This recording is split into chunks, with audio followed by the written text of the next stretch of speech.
I've been getting a lot of questions about how to shoot film with flash and what settings to use on the camera and how to manually set the flash unit. Of course, there are millions of different flashes and cameras, so I'll try to keep it as uniform as possible. But I think that I can answer a lot of those questions. Welcome to another episode of Let's Talk It Over. Let's get one thing out of the way, and that is TTL flashing or metering. Some cameras and flashes have this option. TTL stands for through the lens, and that means that your camera will meter the light emitted by your flash through the lens. It's really an automatic function where you don't have to worry about any settings or exposure. But I'm not a great advocate for this method. First of all, because I want to be in total control. I just don't like any automatic functions on my film cameras. Second thing, and probably the most annoying thing about TTL, is that when there's a bright subject, let's say a white t-shirt or a reflective sign, it will output less light than the scene really needed. And your shot probably will be underexposed because of this. On digital, I wouldn't really care because you can check it out and do a lot of things in post. But with film, you won't know if you have the exposure right until you get back your negatives. So I wouldn't use TTL on film ever. Just shoot manual. Once you know how to use it, you'll be a lot more confident. For this episode, I'll show you two different flashes. The Leica SF20 and the Godox Lux Junior. Both great flashes, but how you set them up is a bit different. So I think when you have watched this episode, you'll be able to set up any flash. But before we set up the flash, we need to take a look at our cameras. Because there's a very important thing to know, and that is the max flash sync speed of your camera. On the Leica M6 it's 1/40th, which sits between 1/30th and 1/60th. On most SLRs it's 1/25th. But definitely check it out on yours. It might have an indicator on the shutter dial. Goose, wat doe je nou? If you go faster than that sync speed, you'll get a black area in your frame where the light of the flash didn't go through. It's the shutter that's blocking the light and you're seeing the shutter curtain in your frame. So beware of that. You can always shoot a lower shutter speed if you like. So now we have established that my M6 shoots at 1/40th. Let's take a look at the flash. The SF20 first, then the Lux Junior. The first thing that we do is to set the ISO accordingly to the film speed that we are using. In this case, it would be ISO 400 because I'm shooting Portra 400. With the ISO set, we have two different options. Either change the aperture that we are using or lower and increase the power of the flash unit. I like to leave my aperture at f11 while I'm shooting. That's making everything easier and I'm faster to capture quick moments. So we set the aperture on the flash to f11. As you can see now, the flash shows a distance which would be properly exposed. In this case, it's 1.2 meters. For the demonstration, we'll act like I want to take a picture of you guys, which is the camera which stands about 4 meters away. Right now, the flash is on its lowest power setting, so we need to increase it to get a distance closer to 4 meters. It's on full power now and it says 3.5 meters. I would be okay with that, but if you're not sure, you rather want to be overexposing a little bit. But it's already on full power, so how are we going to do that? We got to open up the aperture on our lens to let more light into the camera. Let's put it to f8. As you can see, the distance changed to 5 meters, which is fine because film will definitely keep those highlights intact. But if you really want to nail it down to the exact distance, you can now lower the power again or close your aperture like half a stop. I always tend to keep the distance a little bit over the actual distance that the subject is. Then I'm sure it won't be underexposed. The same settings go for the Lux Junior, but this is how you set it up. As you can see, we have an outer dial which shows the ISO values in yellow.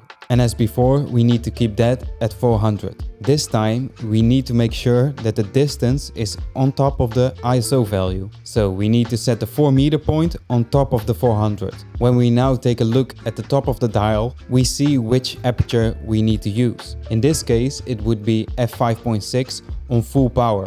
When we decrease the power of the flash by turning the dial, you'll notice that we need to open up the aperture on our camera more. But what if we want to shoot at f11? Well, we can't, because on full power it says f5.6. And this little guy, unlike the SF20, isn't able to output more light. So if you want to shoot at f11, you need to get closer. In this case, you would need to keep a distance of 2 meters. So what is the benefit of using the Lux Junior over the SF20, you might think?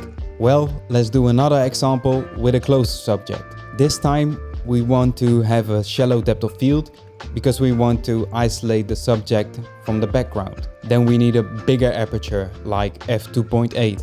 Our subject, our imaginary subject, is 1 meter away. So let's set the 1 meter point on top of the 400 ISO. We see that on full power it states an aperture of over f16. So let's tone it down. We can turn down the dial and the power of the flash until we see an aperture of f2.8.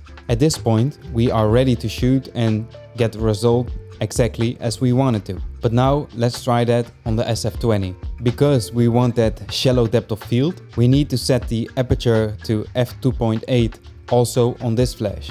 Remember when I say that you need to change the aperture on your flash unit, you also need to change it on your lens. On full power, the flash tells us that we need a distance of 14 meters away from our subject. But like I said, our subject is 1 meter away. So let's tone down the power of the flash. This flash only goes to 1/8 of its power, which means that we still need a distance of 4.9 meters. So we are unable to shoot a close subject with a wide aperture. That's where the Godox Lux Junior with its low power output comes in great. The only thing that we can do now to still get the shot is to increase the aperture of our lens. As you can see on the flash, we need an aperture of f13 to get to 1 meter. That eliminates the whole depth of field, but we still get the shot, just not how we wanted it to. The SF20 is amazing when you want to shoot larger distances or you want a smaller aperture. The Lux Junior shines when you are shooting closer subjects or you want to shoot a wider aperture. There's another way of metering your flash without doing the whole distance thing. And that's with using an external light meter. This is only useful if you have the time to do it, really. But let's check it out. I have the Sekonic Flashmate here and I want to set the right output of our flash units. I've put the lens on f11, also the ISO is at 400 again. Then we need to change the mode to flash metering, otherwise it's going to meter the ambient light. The shutter speed needs to be at 1/30th for the M6, because the next step is 1/60th and that's too fast, as I explained in the beginning of this episode. We press the meter button on the light meter and it will wait for a flash to pop. So let's take the SF20 and fire off a shot at full power. f22, that's way too high. So let's lower the power of the flash. I'll put it to the lowest output because this distance is of course way too close. But I need to demonstrate it. Right now it's a little over f11, so we are all good there. Just set the aperture on the lens to f11 and we have a good exposure. Same goes for the Lux Junior. Let's set it to its lowest power output and see what reading we get from it. A little bit over f8, so we set the lens to f8 at this point.